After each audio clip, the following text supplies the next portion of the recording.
women have all of these expectations of men, but what are you actually bringing to the table? I am the table. Right. So then you don't need a man. What do you mean? If you are the table, you already have everything you need. You don't need a man. So for like real talk, like for women that say, what do we need a man for? What is it that you actually bring? Why she deserves a man that provides. And if he's going to pay all of her bills. No, wait, hear me out. If he's going to pay all of her bills, what does he get in return? Peace. And coochie. She ain't no peace. Yes, she is. No, she's not. I do not agree. Okay, how do you bring peace? By not being a nagging. Oh, you don't think women are nagging? Not for no reason. That's wild. That's not. So you're saying women don't have a reason to nag? No. You're telling me that they don't have a reason to nag? No, I think that women are emotionally dysregulated. The majority of women have not learned how to master their feelings. The majority of women, the majority are of so men have deeply not inside learned of how to master their the world revolves feelings around me that they can't even slightly hear, number one, how that man could be coming from a different standpoint. And on top of that, you're saying peace, but we all know a lot of these women are not bringing peace. All they bring to the table is they're not nurturing. They're not kind. They have not minded their tone. They are not even loving. They don't even have a nice disposition, because what kind of a man wants to be around a woman that's like, oh, I could do battle by myself? What type of a man would want a woman that feels like she is already everything? What value can I add to you if you already have everything? And a lot of these women think they're too perfect. Research shows us that women are less monogamous. And what I mean by that is that research shows that women crave adventure, risk, novelty. Accidentally once, Olivia was walking from the shower to the bedroom, nude. Edward saw her, and she enjoyed being seen by someone other than her husband. She was enjoying her own desirability by someone other than her husband. This is what she is craving. And so many people are not brave enough to say it. In fact, Seth gets deliriously angry. I hung up the plane at LAX with a dream cardigan. Okay, I have a question. So women that make these types of posts and agree with them have never found a man useful. Tell me, how much of your life do you do completely on your own with no help at all from any man ever? Did you build your own house? Manufacture your own car? In fact, did you develop the majority of the technology that's currently used in the world today to actually make it the place that it is? Furthermore, who exactly protects your livelihood the way that it is so that you can have the freedom to actually express opinions like this? And when are the rest of you that think like this moving to a place all on your own so that can it be just women supporting women that feel this way about men? And let me know how that little adventure goes, because thus far from what I've seen, women usually need men at the end of the day, even if they don't like admitting it. Here's the advice I think all young men need to know. Number one, the one thing that you're holding on to is the thing that's holding you back. That old situation, that ego, that attachment, let it go or it's going to keep you stuck. Number two, never expect what you give. Just because you real doesn't mean that everyone else is. Give from who you are, not what you expect back. Number three, stop chasing lust. Lust will have you drained, distracted, and settling. Number four, a mistake repeated more than once is their character. Pay attention to patterns, not apologies. People show you who they are. Number five, stop comparing yourself to others. Comparison will have you rushing your life, choosing people just to keep up. Number six, emotional intelligence is everything. How you communicate, how you respond, how you understand, that's what keeps relationships healthy. Number seven, learn to love yourself. If you don't love yourself, you'll accept anything that feels like attention. Number eight, it's not your job to teach someone else how to love you, but your responsibility is to love yourself enough to learn when to walk away from situations where you have to explain your worth. Now, I'm not saying that these is the end all be all, but it's some things that I did last year that got me to the point where I'm at today. All right, if you're in your 20s, you know dating is cooked. It's over for us. I literally just don't even care anymore. There's so many reasons. Like, one, dating apps are terrible. It's a bunch of just matching, complimenting, never talking. Matching, saying, hey, let's make plans, never talking. There's literally no point. It's just a game. It's literally like Clash of Clans at this point. And also, even if you do get to that point, you have to go through a week-long period of texting and stalking each other's social media to see if you would like them. That's not how you get to know somebody in real life. If I meet someone that I'm interested in, I'm off the rip, let's hang out. I want to get to know someone in real life, not over text. That's just how I am. That's how it should be, right? And pursuing people in public is cooked because you're creepy and weird if you do that, especially at the gym, which is the best place to find someone you actually want. Most women pay attention to attraction. The smartest women pay attention to investment. A man can be attracted to you, text you every day, take you on dates, tell you how beautiful you are, and still have no intention of building a future with you, because attraction and commitment are not the same thing. Attraction is driven by desire. Commitment is driven by investment. Watch what he invests, not just what he says. Does he make plans? Does he follow through? Does he consistently show up? Does his effort increase over time? Or does he simply enjoy your attention? Most women are taught how to attract men. Very few are taught how to evaluate them, and that changes everything. Because the goal isn't attracting a man. The goal is recognizing the man who is capable of commitment before you become emotionally attached. That's a skill, and once you learn it, dating becomes a lot simpler. If you want to learn how to attract commitment, not just attention, comment "choose," and I'll send you my book on feminine dating.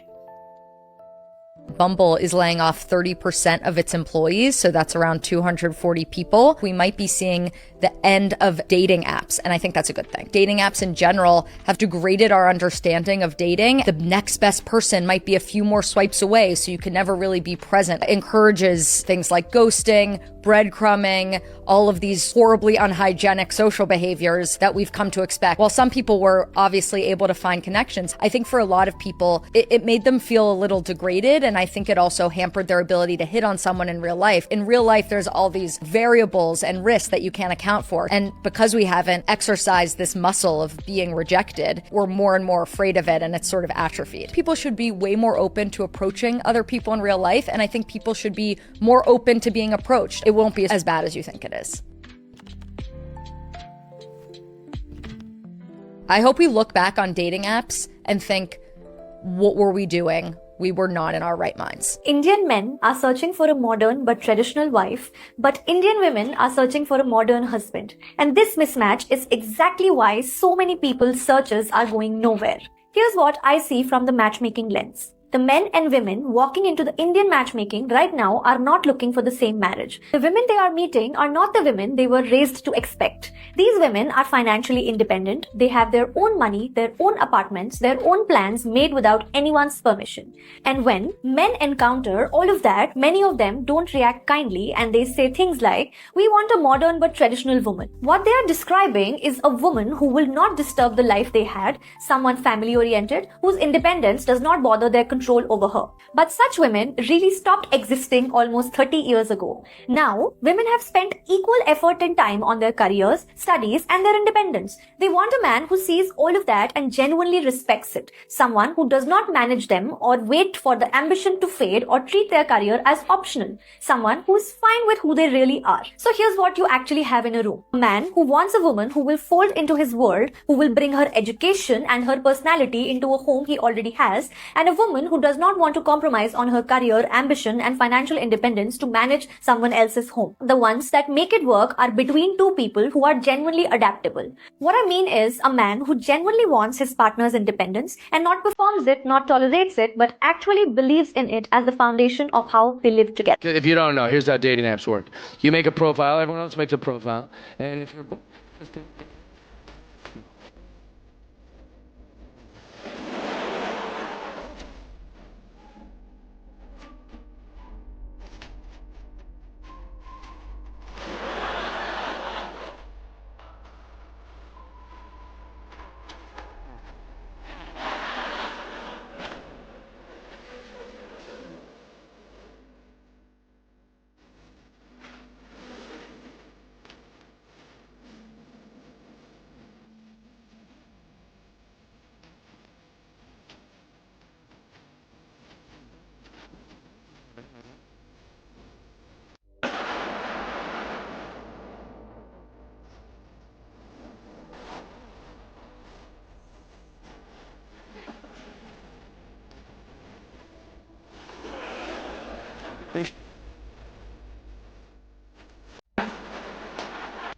And the woman was talking about women are not really monogamous. She was craving attention. Like I'm walking from my wherever is the shower in my bedroom and somebody else saw me. So that makes me not monogamous because, I like other people to see me. Women like attention. A lot of modern women like attention, right? But they want to secure a man for resources because they know that a lot of these other men, they only want me for my body, right? Well, none of them are really going to give me the resources that I'm looking for. That's why I have this man right here. And I'm going to stay true to this man so long as he gives me what I want.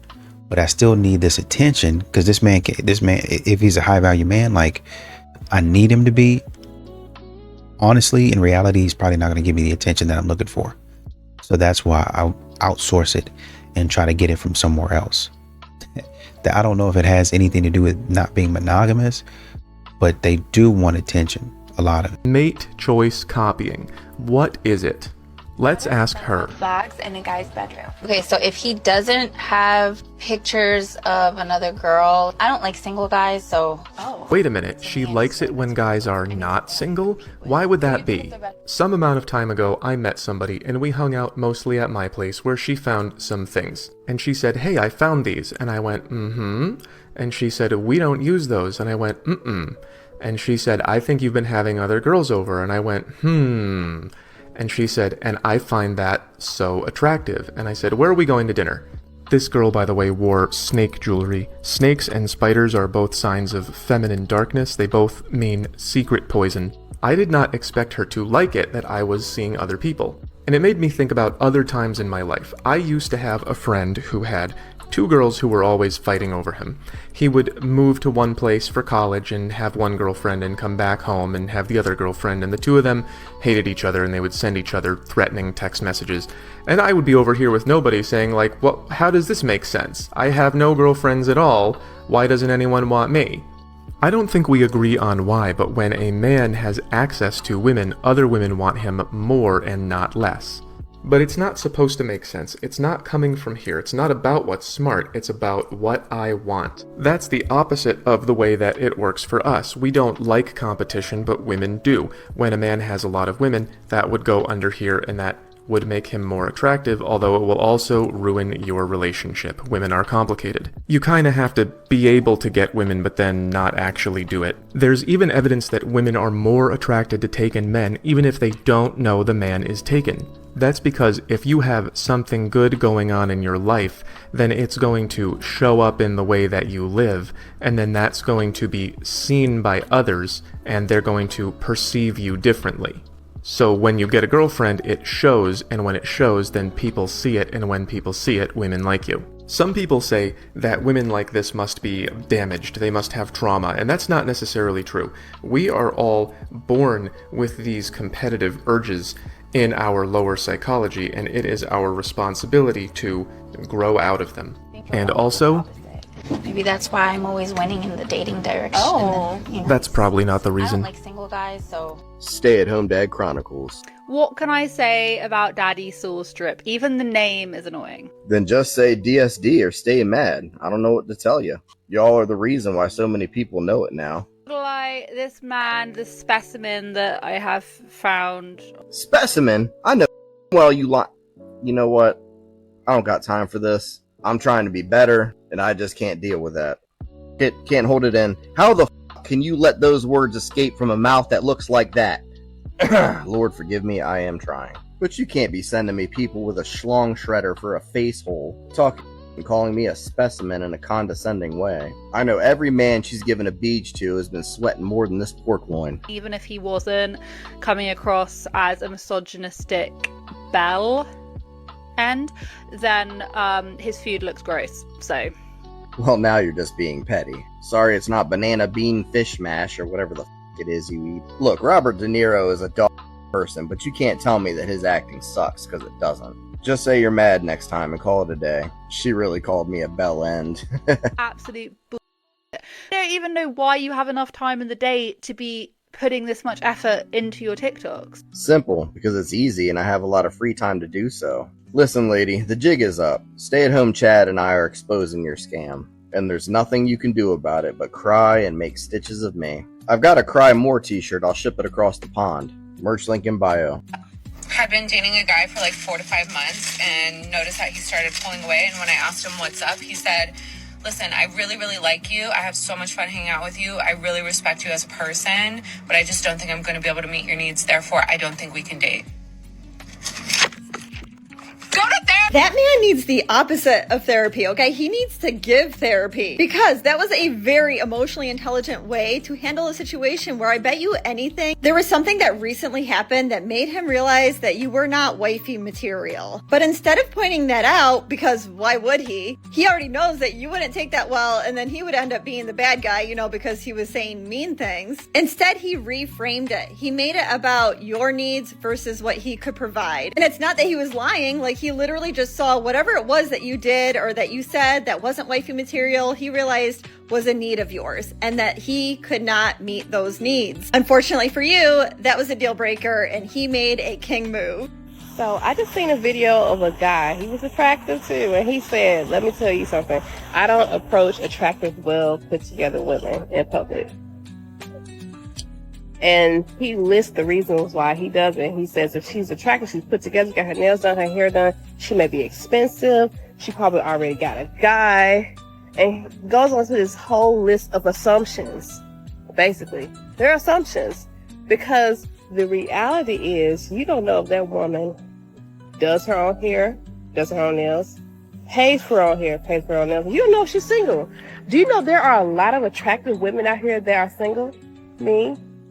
You don't know, but so you're assuming that a person is single or not single based on their attractiveness. So you say all ugly people are single? Do we all not know some people that are not so attractive that are in relationships? Yes, we do. Yes, we do. I feel like y'all be tricking yourself at your own spot. And to me, if you are a man that is afraid to approach me or just to alleviate some of your assumptions, then you're not masculine enough for me. Because the most that she can say is that she's in a relationship. You know what I'm saying? Or just get to know somebody without assuming first. But y'all assume, y'all trick yourself out of your spot. Then you get with a woman that you really don't like, but you just bored. She looked available, but guess what? She need the most money. She need this for this, you know what I'm saying? Like you assume the girl that look put together need all your money, but all reality is the girl that's looking broken, bust down is the one who need all your money. The girl that put together, put herself together. Let's do better, man. Y'all need to find men to come up to me. Don't be scared. I don't bite. Here are 3 huge challenges that men face when dating online, and I wasn't even aware of this until I started working with them and I did some research. My name is Mish and I'm a certified coach specializing in high-performing men. The first thing, an average-looking man has to swipe over 200 times just to get one coffee date. One. And even if he lands that conversation, it can often land up in ghosting before or after. So men could land up swiping over 1,000 times just to have a real conversation with someone on a coffee date. And guys, let me know if this is true in the comments, or maybe I'm missing something, or maybe I read the wrong research. Let me know. And now imagine what that does to your self-worth, where you keep putting yourself out there again and again, and you're just met with silence. Number 2, men are more willing to say yes to an 80% match. You ask a man, would you date a woman who's got about 80% of what you're looking for in a woman? And most men will say, yeah, I'll go for that. But when you ask the same question to women, would you go for a match that's 80% of your perfect man? Most of them say, no, it's not enough. And it's not because they really mean that, I don't think. I think that's just another program that women have been fed. And that leads me on to my third thing. We're constantly telling women, if he doesn't do the one perfect thing, leave. If he doesn't open the door, leave. If he messes up just once, leave. But what I'm asking is, where's the conversation telling men they're worth staying for? Where's the space where it teaches men how to lead from presence, not from perfection? Because that's a lie. And this is exactly what I work on with men. Not to fix you, but to rebuild the things that the dating apps have stripped away, like your confidence, your clarity, or the connection to who you are outside of the app. That's what really matters. And so if this moved something within you, then check out the free healing audio. The link is in my bio. Or send me a DM. I have a few powerful ways of how we can work together. Because you deserve more than ghosting and rejection. You deserve real connection. You know what to do. Dating apps? You know, off rip, getting a match is an eye-opening slog through the most hurtful. Then you just gotta text somebody you've never met for 3 weeks straight, just keeping up elevator level small talk for a month. Good luck, champ. All for them to just get a little nervous before showtime and fully ghost you before the date. And then Back to the drawing board, brother. Rinse and repeat. Keep it up. Just talking. Endlessly talking. You're making jokes. They're not landing because they don't understand your sense of humor because once again, you've never met them in real life. You don't know if you vibe. You just know what emoji they use the most. You know their favorite emoji. Honestly, one of my friends recommended Duet to me, and I was obviously a little skeptical, but there was one feature I liked where it was, instead of endlessly swiping, it goes, here's a date idea, here's the place, go. Like, it just scheduled it for me, and that's pretty helpful. That works for someone like me who doesn't have the mental fortitude to do any type of planning, and it also pushes away the anxiety of doing such a task. Turns out meeting in real life works better than spinning your wheels over text. Who would have thunk? Who knew? Yeah, I was talking about the dating apps and how the dating scene is cooked, and you sit up there and have to talk to somebody for like a month or so, having small talk. Not gonna be me. Not gonna be. It never would have been me. It never has been me. I'm not gonna be doing that. Right? If we match on the dating app, probably within a handful of text messages back and forth, I'm asking for the number. Because I'm not gonna be sitting on a dating app. Either we're going on a date or not. And I'm about to determine if we're gonna go on a date by having a conversation with you before we even go on that date. And it's not gonna be through text message. I'm about to call you. About to put you on FaceTime to see what's up, so I don't waste my money. I love if you just like plan a little bit more dates for us, you know, be a little bit more romantic and thoughtful, and they'll be like, are you serious? I can't do anything right. Yeah. I literally took you to Subway last week. Like, you're so ungrateful. Yeah.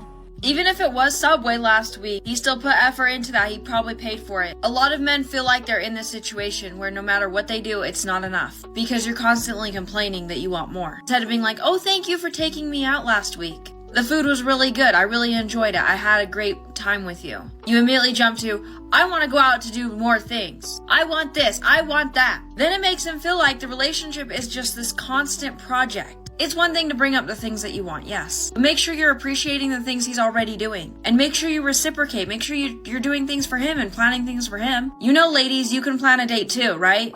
You can take him out. You can pay for his meal. You absolutely should be doing that. It should go both ways. He should feel wanted and desired as well. Do you consciously think of his needs and whether or not they're getting met often enough? Because if not, you might need to work on that. How much money does a guy need to make for you to give him a chance in a year? You have to treat me good. That's what. Forget the money, he's got to treat me good. So let's say he made like $60K, but he treats you good. I mean, $60K is livable. We're going to combine income at the end of the day. Like her. That's a great mentality. You know? Great mentality. I had a girl say $500,000 today. I'm like, huh? Listen, if he, like some girls, you know, you got to support their lifestyles. For me, I'm going to support my own. With your own, because you don't need no man. You independent. You can take care of what you got going on. I support it. That's what I'm saying. That's all I'm saying. Okay. Would you rather get the best head of your life or the best strokes of your life? Okay, I'm gonna say best strokes of my life. Really? I'm gonna say because I could be getting hit with some good strokes and be using my rose. Yeah, boy. And it's kind of like the best of both worlds. Okay. Tell me I'm wrong. She fake cheated, but I'll let her have it. You low-key cheated, but I'll let you have it. Okay, if I had to pick between head or strokes, nothing in between, head. But if I can combine them, strokes with the rose. I can fix that. One of the reasons that I think so many 30 and 40-year-olds are choosing to stay single nowadays is because the reward doesn't seem to be outweighing the risk anymore. The reward being a relationship, love, and a partner, but the risk being your peace, your heart, and your sanity. And when you've dealt with heartbreak on a level that some of us have went through, you'll do anything in your power not to go through something like that ever again. And the level of strength that it took for some of us to pull ourselves out of these dark places, we don't want to find out if we have that type of strength again. And when you've been vulnerable, opened yourself up, and been all in with a person who turned around and lied to you, deceived you, manipulated you, instead of coming to you like an adult and telling you they didn't want to do it anymore, it just seems easier to us to protect our peace, protect our heart, keep our sanity, and stay single. Feminism is in this country. Can you be more specific? Feminism has taught us to hate men and to fear men because capital profits off of my fear as a woman. If I'm afraid of men, they can make a profit off of that. There's a gender war because men are the underdogs right now. Men are the ones being told you're feared, you're wrong, everything you do is wrong, go make money, don't show emotion, BBB. Women are making a rise to the top. We've over-feminized so much and included women so much, which is great. But we don't have to tear men down to include women. So why is there so much talk about male privilege? Because for a long time there was male privilege, and now the script is flipped. Now women are the ones with privilege, but no one's ready to hear that. But why are we still talking about male privilege? Because no one's ready for it. We're not ready to make that change. We're seeing more women in films, more women in power. The amount of jobs that I have seen that say women only is ridiculous. In an effort to hire more women and get them hired and include them, we've excluded men. Women want men to be in provide mode. But when we criticize, which is a form of emasculation, a man will retract from providing to protect. And if it's a direct attack, like on your character, you're just like your fill in the blank, your father. Now he's protecting himself. And that's what brings out the worst in men, when they're protecting themselves. Because it overrides their compelling desire to protect others. They're the smallest version of themselves, and they're protecting themselves. They could shut down, they could withdraw, or they could attack. And women cause men to attack, and then we think that's who men are. Women cause men to withdraw, and we think, you ghosted me, right? We have all these accusations after we've caused it by doing something like ignoring, for example, walking by a man day after day as if he's not even worth acknowledging his existence. I'm sorry, but when was someone going to tell me that only 14 to 15% of men in the U.S. are 6 foot and taller? Girls are out here putting 6 foot and taller as a requirement on their dating profiles. That's like, no wonder you're not gonna match with anybody. The average female in the US is 5'3". And fat as fuck. You forgot to say that, huh? And obese. And overweight. You forgot to say that, right? It's a lot of them that are overweight. You forgot to say that? Say that. Say it. So I feel like unless you're like 5'9" and taller, you should not set your thing to 6 foot. I think it has something to do with mental health. I really think it do. Like, you 39, you 40, you 45, and you worry about how tall a man is? Like, you 5'2", 5'3", 5'4", and the man is 5'8", 5'7", and you want him to be 6'9", 7'7". I think some of you have some mental issues. Man, I know a lot of people hate this word "are," but I think that a lot of you are. I really do think so. Because ain't no way you're judging the man by how tall the man is when he has everything else on that list. But yet, y'all get pregnant by a man that's tall as shit, but he broke. Tell me this is a mental issue. Go on your dating profile, go on your Cuffed or your Hinge or whatever you use and change it. I bet you'll meet a very nice man despite what his height is. You have fake abs. Yes, but looking at me, you wouldn't go, she looks You fake. have etched abs? Yeah, but What did you spend on fake abs? no, that was included. The BBL is you get the etched abs and the behind. And now you can't pay your mortgage and you're 4 months behind. Yes, but that's why there's mortgage BBL assistance. over mortgage. Mortgage assistance programs are meant for this. What? You make so much money. How do you qualify for a mortgage assistance program? You make $171,600 a year, and you have to subsidize yourself? Here's the fake abs. What do you think? Why? I don't get it. It looks fantastic. So how do fake abs work with getting fat? Well, I think that's going to be an issue when I'm pregnant, right? Like, you're basically going to have abs over your... Are you doing that? I mean, not at this moment. Aren't you tick, tick, clock, clock? Yeah, but it's more in modern times. You know, down in Argentina, they don't have kids Are before they you. somewhere? Are they? The eggs? No, I don't believe in that. Yup, y'all didn't. Y'all pushed me to my limits. I'm done. I'm stepping away from these dating apps. Why, you might ask? Because women play too much. I used to be on y'all side and be like, you know what? Yeah, maybe a guy should, do more and do this, that, and the third. But nah, y'all are making yourself single. I'm sorry to say it, but just from my experience, it's I don't want to get into it, bro, but I'm done. Maybe I might step into a more coaching role, and I'll help some guys out, help them boost their profile, tell them what to say if they need some help. But beyond that, that's it. I'm done. I'm not stepping into the game no more. That's it. These 2027, man. You know why this happened?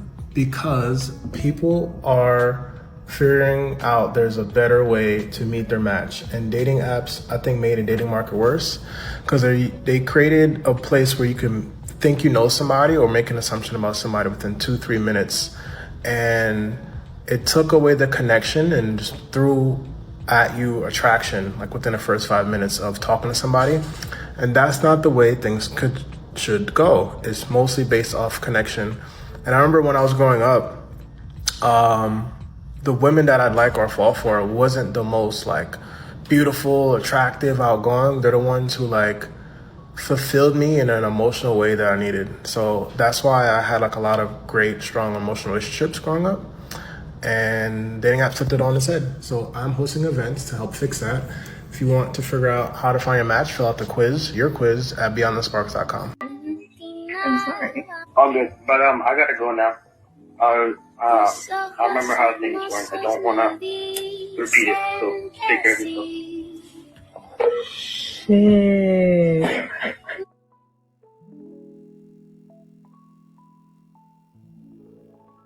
That's how you do it. I have no idea who that young man is, but I want you to know I'm proud of you. That's exactly how you handle an ex calling you back a year later after they hurt you.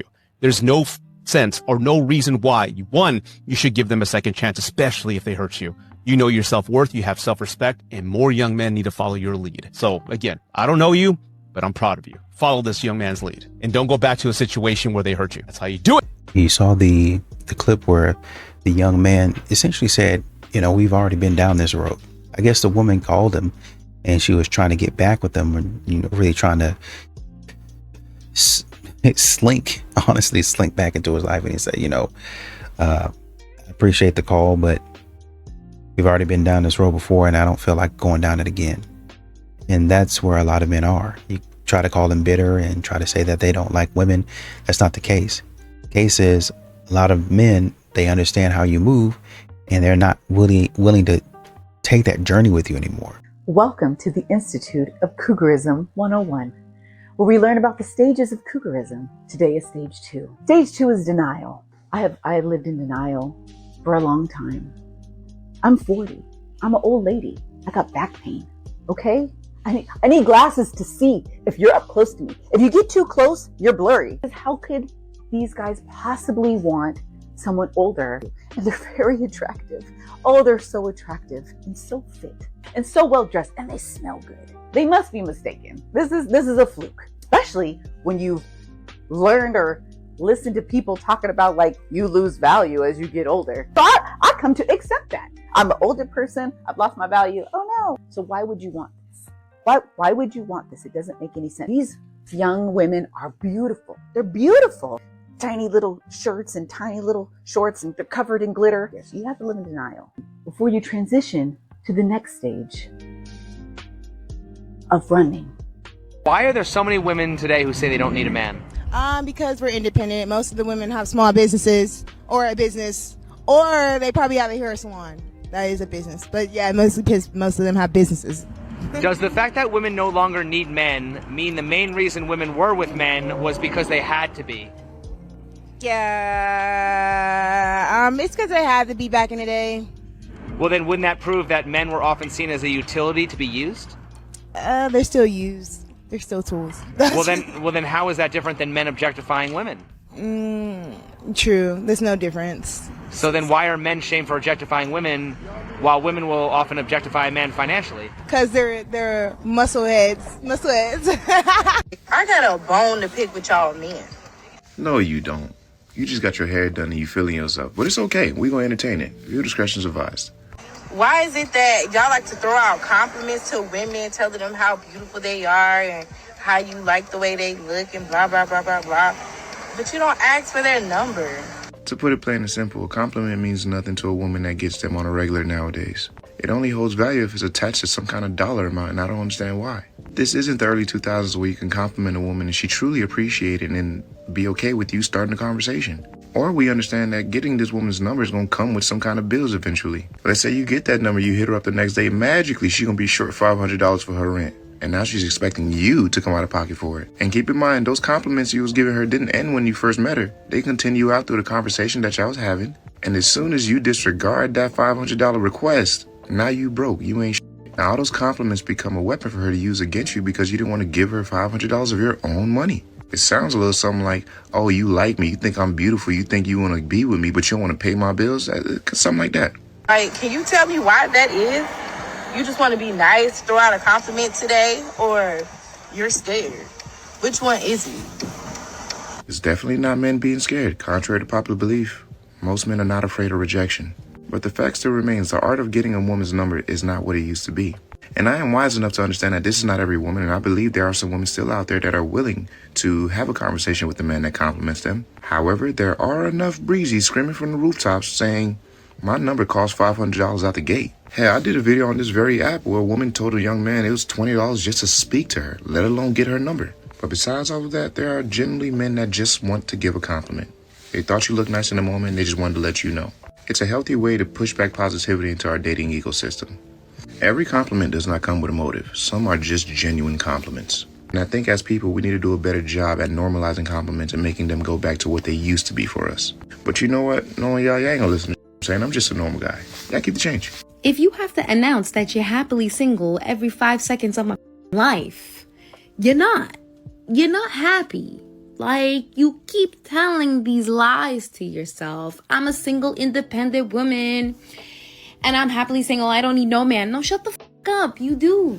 You do. And it's not obvious that you want a man, but you can't get one because of your mindset. Change your mindset. Stop being petty. Stop being petty. Stop getting the ick. Maybe then you'll find somebody. Have you seen on Twitter that they'll have a picture of this handsome dude and be like, yeah, he did all this, and then how many girls he matched with, or they don't even care? That's insane. Like, if a guy's been, but dude, let me tell you something about girls, myself included. We love to give people benefit of the doubt. Girls would read that and be like, at least he's honest. Bro, that's so insane though. That's Green so flag. insane. Girls in a girls group chat, at least he was upfront about what has happened. You can just cut the chit chat. He's good looking. Match made in heaven. Women need to stop dating down. If you want to do charity work, volunteer. As a divorce lawyer, I see it far too often. A woman with degrees, drive, discipline, and dreams shackled to a man whose only ambition is comfort. She thinks love will level the playing field, and he thinks love means never being asked to grow. We don't talk about this enough, but dating down is a long-term liability, not just emotionally, but financially, energetically, and psychologically. When you date someone who isn't in alignment with your values, your work ethic, your lifestyle, or your ambition, you're not just carrying a relationship, you're carrying the weight of two lives and pretending it's love. He will let you pay for dinner, co-sign the car, help him find himself, and call you materialistic when you ask for bare minimum effort. The worst part, you'll justify it. You'll say he has potential, you'll say he's healing, you'll say we're a team, but only one of you is playing offense. Here's what I've learned watching hundreds of women walk away from these kinds of relationships. The resentment builds slowly. First, you stop asking for help because you know he won't follow through. Then you stop dressing up around him because he doesn't notice anyway. And eventually you stop dreaming out loud because every vision turns into a debate. And suddenly you realize you didn't just lower your standards, you erased them. Dating down doesn't make you generous, it makes you drained. It teaches you to silence your needs so someone else can feel secure. It teaches you to be grateful for crumbs because you once had nothing. But crumbs are not a meal, and pity is not a foundation. I'm not saying relationships are transactions, I'm saying they're partnerships. And if you're constantly the one showing up, funding the vision, fixing the mood, and holding everything together, then you're not dating, you're parenting. Guys, you hear that? Because a lot of times you guys do that with women. You don't care if she has a job. You don't care if she could be stupid and y'all are still willing to date them. So you want to stop doing that, right? You want to date women that are on your level. So if she's not as successful as you, then don't even bother. Don't waste your time. If she's not able to make sure that you're okay, cook and clean, and make sure that you have you're ready for work, Throw her out the door. Next. You don't need that. Women don't even know how to treat men because they were never taught how. Boys grew up being trained from day one. Be a gentleman, open the door, protect her, provide for her, be understanding. And if she hits you, you don't hit her back. Everywhere we looked, the message was the same. Movies, books, fairy tales. The man rescues the woman. The man saves the day. The man risks his life. The man carries the burden. And women were always the princesses, right? But there's a problem with that. We never saw the reverse. We never saw stories about how women should be treating men. No novels teaching girls how to respect a man. No movies demonstrating feminine loyalty, softness, or devotion. Parents don't even teach it. School doesn't even teach it. And society definitely doesn't teach that. So guess what happens? We have generations of women who expect everything, but were never taught to give anything back. And feminism made it worse. Instead of teaching women how to understand men, how to work in synergy, how to create polarity, it taught them to compete with the men, to fight with them, to become a man, to see softness as weakness and masculinity as toxic. So how can a woman treat a man well if she was never shown what feminine contribution even looks like? And how can she respect him when all she grew up hearing was men are the problem? How can she love him correctly when she was taught that he owes her everything and she owes nothing in return? Men today are paying the price for a script that they didn't write. They were raised to give everything. Women were not raised to reciprocate. And the only way we fix this is by teaching the truth. Polarity is freedom. Synergy is power. Relationships only work when both people know how to love each other and live in their masculine and feminine energies. Until women learn how to treat men with respect, softness, admiration, and understanding, the imbalance is going to continue. Women, we need to do better. You know, they were talking about, I think they were having a conversation about a woman. A lot of these ladies, a man will tell them that he's a criminal and they'll still go for him, and they'll say at least he's honest, and they'll try to play it off and say, well, I never know with the guy what's going to happen, you know, he's going to do this, and really honestly and truly try to make the guy seem like he's terrible when you just mess with you're trying to elevate a known criminal, a known convict over a man that hadn't done anything and has never been on the verge of doing anything. That's the way that modern women's minds work. Weird and warped.